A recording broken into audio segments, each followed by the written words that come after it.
Praise the lord. దేవునికి మహిమ కలుగును గాక. యేసుక్రీస్తు నామములో ఈ ఉదయకాలం మీ అందరికీ శుభాభివందనాలు తెలియజేస్తాను. మీరందరూ బాగున్నారు కదండి. మరి ఈరోజు దేవుని వాక్యాన్ని ధ్యానం చేద్దామా? చూద్దాము వాక్యాన్ని. కీర్తనల గ్రంథము 147వ కీర్తన 14వ వచనం. నీ సరిహద్దులలో సమాధానము కలగ చేయవాడు ఆయనే. వింటున్నారండి?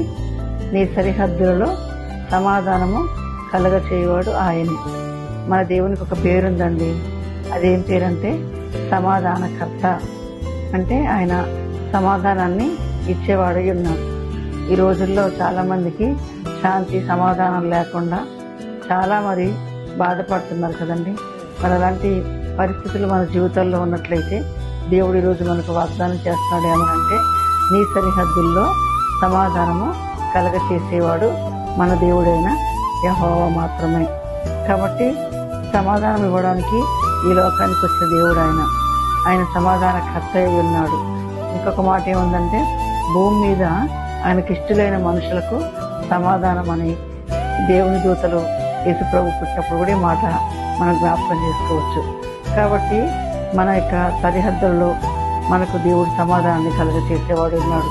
ఒకవేళ మీకు శత్రువులు మీకు సమాధానం లేకుండా చేస్తున్నట్లయితే, మీకు విరోధులు మిమ్మల్ని ఇబ్బంది పెట్టినట్లయితే, మీకు దేవుడు మీ చుట్టుపట్టు మీ సరిహద్దుల్లో మీకు సమాధానాన్ని ఈరోజు కలగ చేస్తానని, మీకు విరోధులు లేకుండా శత్రువుల్ని ముద్దులుగా మార్చేస్తానని దేవుడి దిన వాగ్దానం ద్వారా మనకు తెలియజేస్తుంది. కాబట్టి మనం ఆయనచే సమాధానాన్ని పొందుకొని మరి శాంతి సమాధానంతో దేవాది దేవుణ్ణి మహింపద్దాం.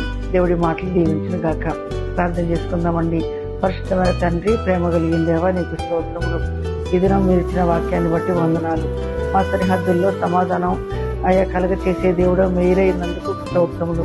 నాయన, మా జీవితంలో శాంతి సమాధానం లేక ఎంతో అల్లాడుతున్నాం తండ్రి. మరి నీ సమాధానం ఈరోజు మాకు అనుగ్రహిస్తున్నాను మేము నమ్ముతున్నాం నాయన. మా తండ్రి శత్రువులు మిత్రులుగా మార్చి మరి తండ్రి మాకు సమాధానం దయచేయమని ప్రార్థిస్తున్నాం తండ్రి. మరి ముఖ్యంగా ఈరోజు తండ్రి ఎంతమంది అయితే ఈ యొక్క వాక్యాన్ని ధ్యానం చేస్తున్నారో వారందరినీ కూడా నీ శాంతి సమాధానం దయచేయండి.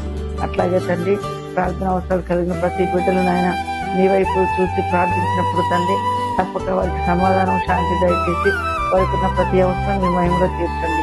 ఈ కొద్ది ప్రార్థన యేసు నామములో వేడుక అడుగుతున్నారు తండ్రి. ఆమేన్.